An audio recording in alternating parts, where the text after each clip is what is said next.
She used my credit card to take her secret lover on a $199,000 vacation. I froze the account mid-flight.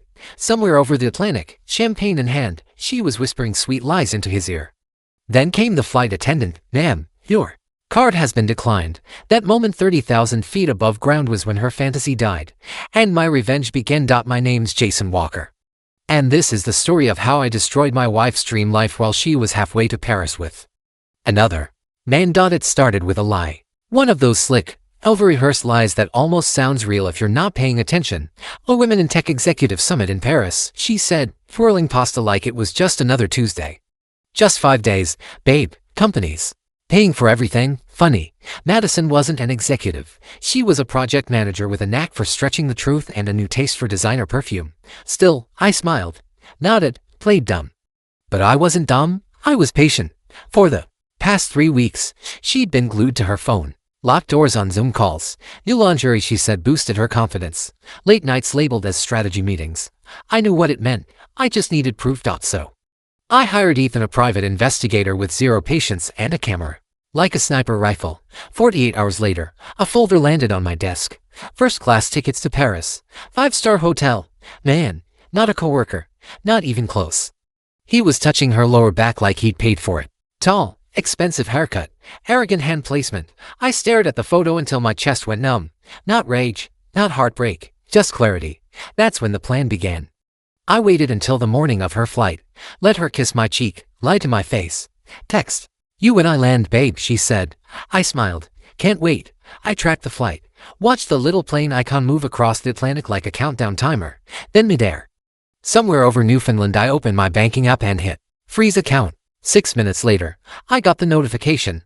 Transaction declined, card ending in 9912. I laughed. Not because it was funny, because it was perfect. I imagined her scrolling through the wine list. Nails tapping the glass, smirking, whispering to her mystery man. Then the attendant returns, Mum, your card has been declined. Double quotes, boom. By the time she landed, I'd be gone.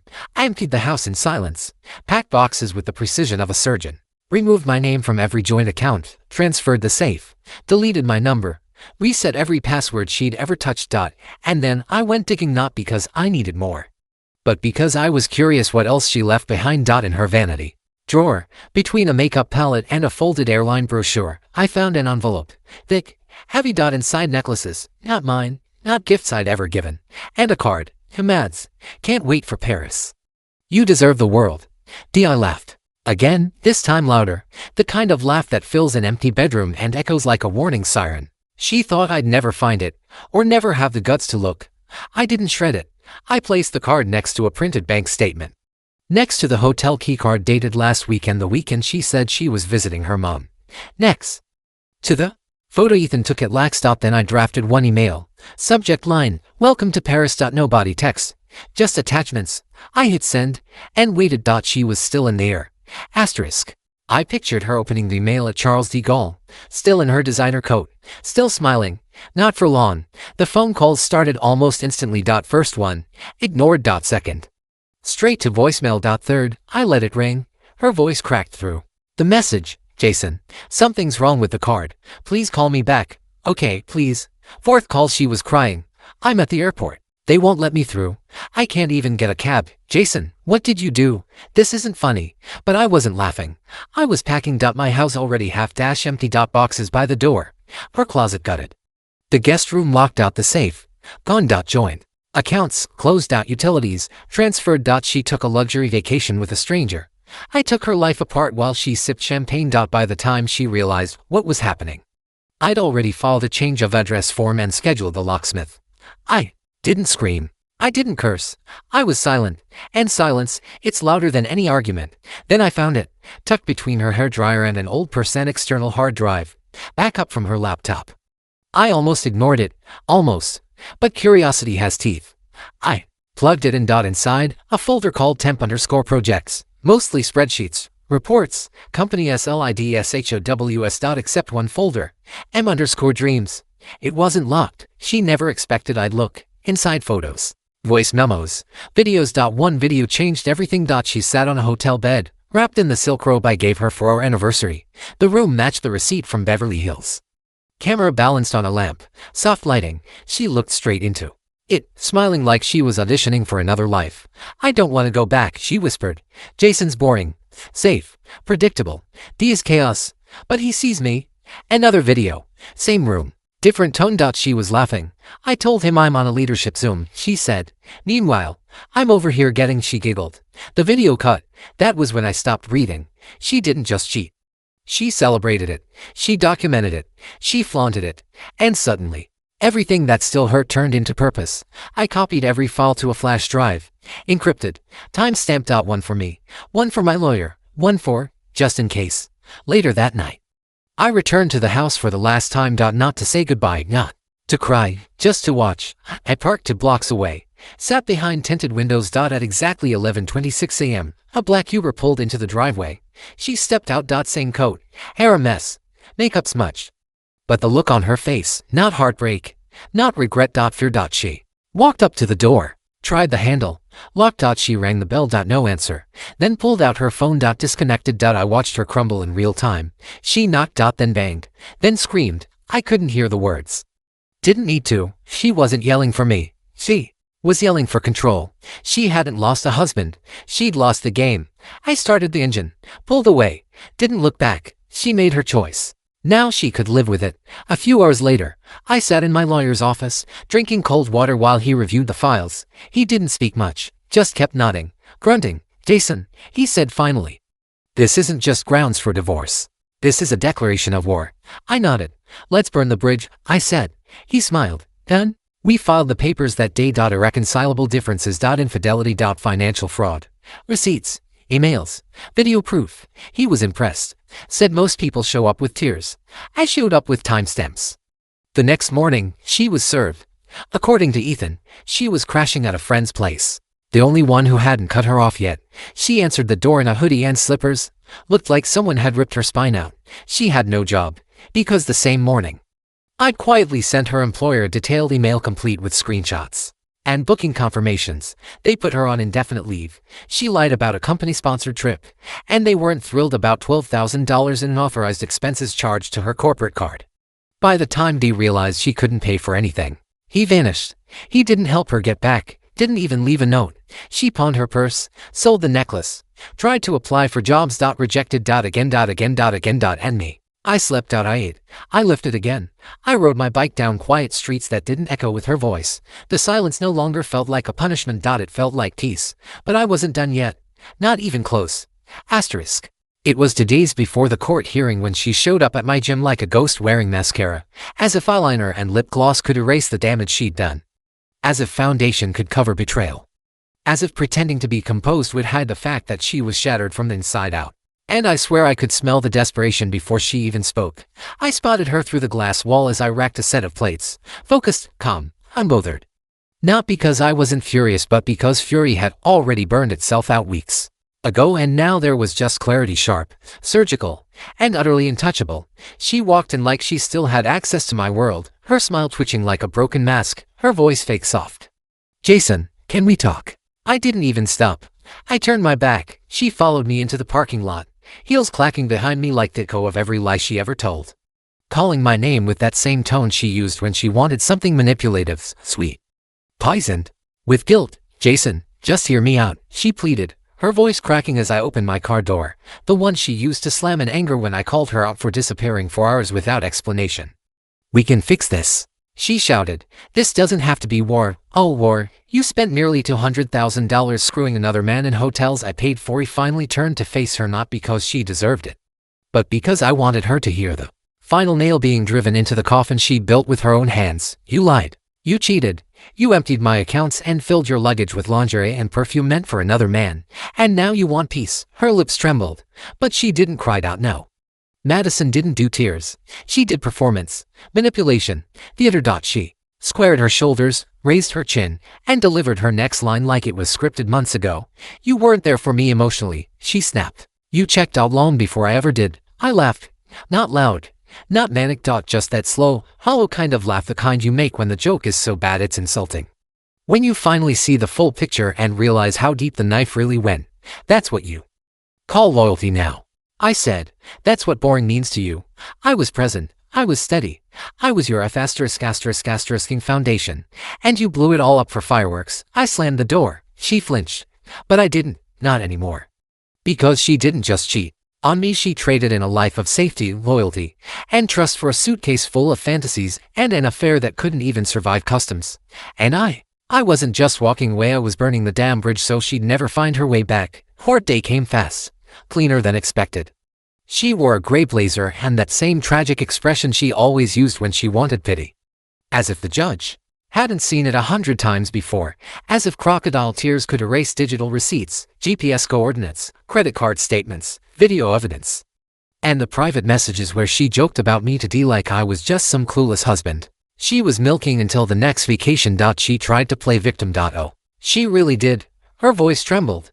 Her hands shook. She said she was confused, said she didn't know how to tell me, claimed I had emotionally abandoned her, said the affair wasn't real, said the money was a mistake, said she didn't think I'd notice. $200,000 vanished from my card, and you thought I'd just assume it was a charge for groceries.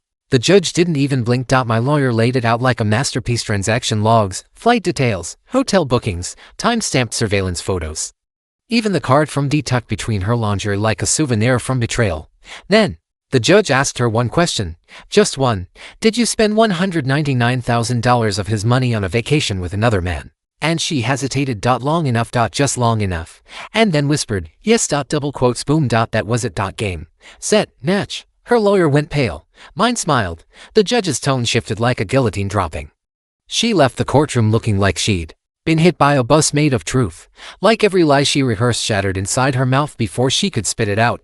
And me. I walked out lighter, not joyful, not healed but clean, like someone who just walked through fire and came out on the other side with nothing left to burn. She lost the house. She lost the car. She lost the financial settlement she was counting on because guess what? I'd updated the prenup a year earlier quietly, smartly had it notarized during a dinner she barely remembered, the same dinner where she laughed and said, babe, why so dramatic? It's not like we're ever getting divorced, right? Not like we're ever getting divorced. And yet here we are. Asterisk. You'd think after she lost everything, money, home, job, man, dignity, she'd back off, vanish, maybe start over somewhere far away with a fake name and a discount therapist. But no. Madison wasn't just reckless, she was relentless. And the worst kind of dangerous is the one that's both exposed and cornered. 1 week after the court ruling, I got an email from an unfamiliar address. Subject, clarification regarding abuse allegations. Abuse. I almost spit out my coffee. I opened it and my blood froze. She'd filed a formal complaint against me. A domestic abuse allegation. Filed retroactively, 2 days after the divorce ruling. The contents. A circus act of lies. Claims that I controlled her finances, that I was emotionally manipulative, that I had a history of intimidation. She even included blurry photos of a bruise I didn't cause, dated 2 months before she ever boarded that plane to Paris. And the best part, she CC'd a journalist. Apparently, some tabloid blogger with a podcast titled Modern Marriage and Male Monsters. Unbelievable. This wasn't just vindictive, it was calculated. Scripted like a bad episode of some courtroom reality show where she hoped a sympathetic public would forget the receipts and instead focus on her smudged mascara and trembling chin. But she underestimated me again. She thought I'd panicked, thought I'd run. Instead, I documented everything. Every video, every audio file, every text. I had the email where she said, I know this looks bad, but I was confused.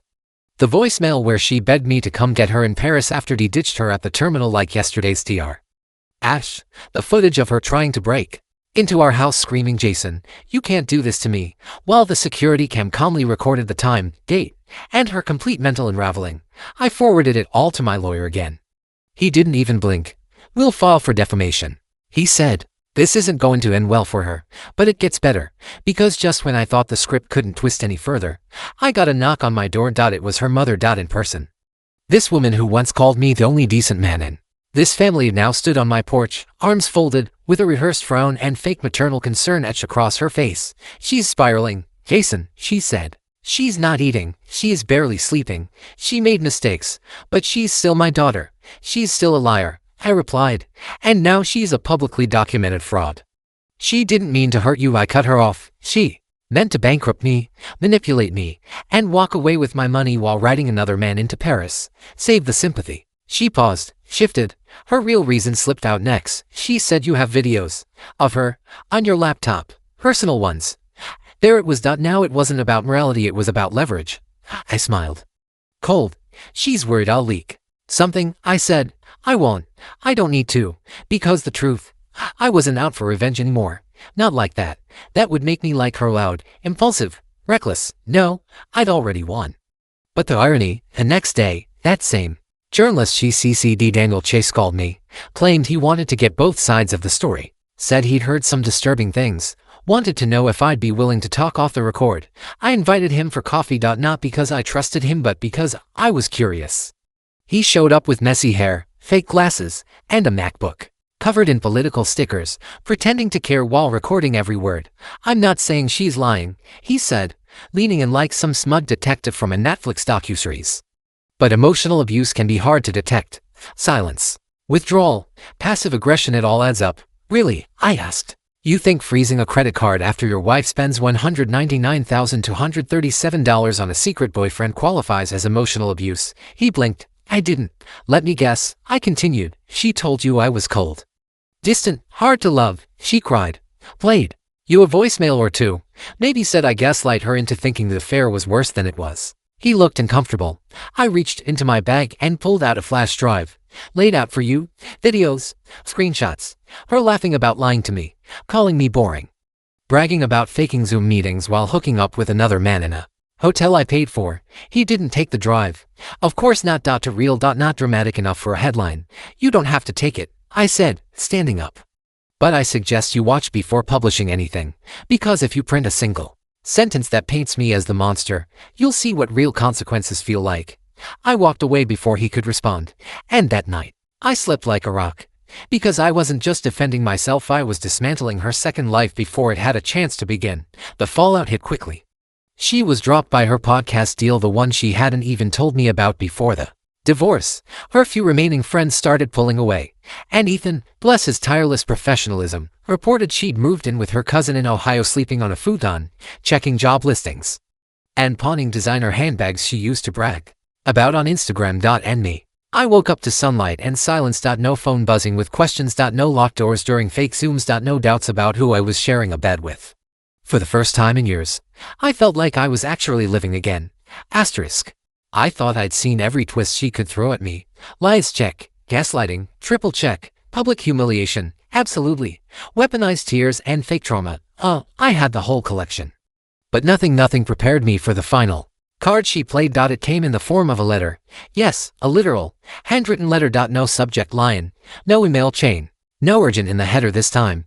Just a white envelope slid under the door of my office. No return address, no stamps, just nerve. I opened it. 3 words at the top. I'm pregnant, Jason. I sat back in my chair, staring at those words like they were written in lighter fluid. My brain didn't even react immediately. It stalled, stumbled, refused to register. Pregnant. With what remorse? Then the next sentence hit like a punch to the chest. I think it's yours. Of course. Think. Not no. Not definitely. Just think. I laughed out loud. The kind of laugh that makes your assistant peek into your office with concern. The kind that echoes in your chest like a warning bell. Because this wasn't desperation. This was war paint. She was playing the final card in the manipulator's handbook. If you can't control the man, trap him with a maybe. And the kicker, she'd included a sonogram, dated for weeks prior. Which, if my math was correct, was exactly 1 week after she returned from Paris. And exactly 1 week before I changed my number. Timing, suspicious. Intent, transparent. I didn't respond, but I didn't ignore it either. I called Ethan. Within 2 days, I had her full medical record from a clinic in Columbus. She was pregnant. 6 weeks, which made it biologically possible I was the father. But then again, so was D. Or maybe one of the others. Turns out our little Madison had quite a busy season. And the piece de resistance. A follow-up note slid under my door the next morning. No apology. No humility. Just more twisted poetry. Whether or not the baby is yours, I need your support. Emotionally, financially. I don't want to do this alone. I know things got messy. But I never stopped loving you. I need you now. Need me. She didn't need me when she was moaning in silk sheets under another man. She didn't need me when she signed receipts at the Ritz or when she whispered lies into a camera like it was confessional porn. She didn't need me when she claimed I was emotionally abusive or sent sob stories to clickbait journalists. But Now that the champagne had dried up, now that he ghosted her harder than a scammer after Venmo clears, now that the job offers stopped rolling in, and the public sympathy train derailed into wait. Didn't she blow 200 grand on a fake business trip? Now she needed me. Let me tell you something, I'm not heartless. I don't hate children. But I wasn't going to let this woman strap herself to my life for the next 18 years based on a hunch. So I sent one message, short, direct, nuclear. If it's mine, prove it. Until then, leave me alone. The silence after that was golden. Until it was in single quotes t. 3 days later, I came home to find her sitting on the steps outside my building. Hood up, makeup streaked, hair wet from rain, holding the same envelope like it was a peace treaty I hadn't signed. She stood up when she saw me. I just want to talk. No, I said. You want to win. That's not fair, she whispered. I made mistakes, but I'm scared. You should be. She froze. The look in her eyes said it all. She wasn't afraid of raising a child.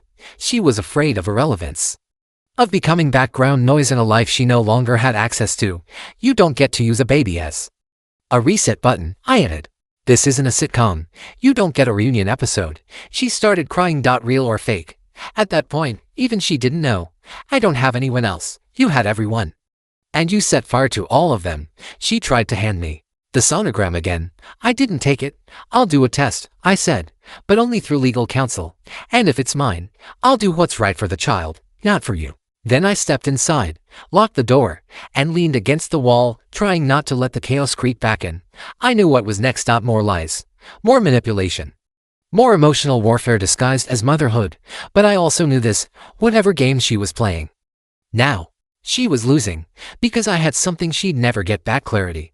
And no matter how many letters she slid under the door, how many crocodile tears she cried on my sidewalk, or how many times she whispered I need you into the void, I was already gone. Not just from the marriage, from her narrative. She didn't own the script anymore.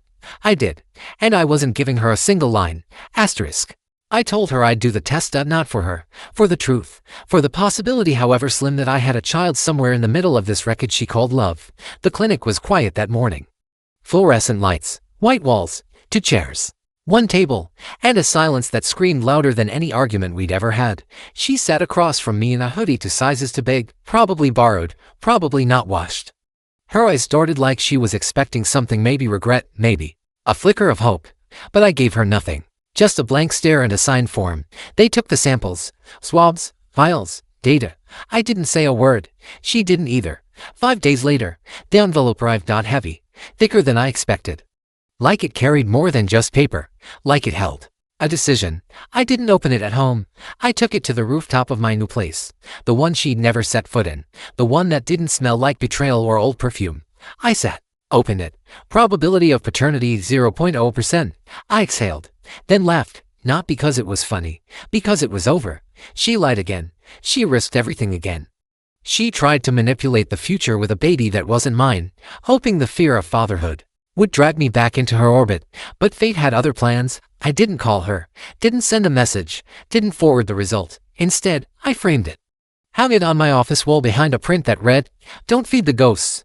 But the story doesn't end there, because Madison, she couldn't accept silence. She needed noise, drama, chaos. So she did what any toxic narcissist does when they lose. She escalated. Started posting cryptic Instagram captions of "betrayed by the one I love most. Healing is lonely. Sometimes the villain controls the narrative." Double quotes, please. The only thing she controlled was the playlist she used to drown out the sound of her life falling apart. Then came the twist. She published a blog. Yes. A blog. Titled, "Gaslighted: My Story of Control, Confusion, and Courage." It had it all: half-truths, dramatic pauses, a few blurry photos, and of course, no mention of the affair, no mention of no mention of $199,000, just her, center stage, victim, phoenix, queen of her own comeback. And people, some believed her. At first. Until one comment popped up under her 3rd blog post. From an anonymous user named ResataCount9912. It said, "Check the receipts. They don't lie, but she does." Then came screenshots, bank statements, the sonogram lie, the Paris trip booking, her voicemail from the airport. Within hours her blog was locked, her social accounts silent. And me, I didn't post anything, didn't gloat, didn't even log in, because revenge doesn't always wear a cape. Sometimes it just sits back with coffee, watches the truth go viral, and smiles. But the best part, It happened 2 weeks later. I was at a coffee shop, same place. I used to bring her on Sundays, and that's when I saw her. Across the street, no makeup, cheap coat, staring through the window like she was still part of my life. She didn't come in. She didn't wave. She just stood there, frozen, like a ghost watching the living move on. That's when it hit me, she wasn't haunting me anymore. I was haunting her. I finished my coffee, stood, and walked out without a glance. And as I stepped onto the sidewalk, I realized something I hadn't felt in months: weightlessness, not happiness, not euphoria. Just clarity, pure, cold, earned clarity. She didn't break me, she exposed me, she revealed the cracks I needed to fix. And now, I wasn't the man who got cheated on. I was the man who rebuilt himself brick by brick, stronger, colder, smarter. Men like me don't get revenge, we get reborn. And for any man reading this, let her go. Let her lies full. Let her voice fade into static, because when you stop feeding, the ghost disappears. Asterisk. That's the end of today's story. Did things turn out the way you thought? Or were there some surprises along the way? Share your thoughts in the comments. I'd love to hear what you think. If you enjoyed this journey, don't forget to hit the like button. And if you haven't joined the community yet, now's the perfect time. Subscribe and turn on notifications so you're always the first to catch new stories. Thanks for watching, and I'll see you in the next adventure.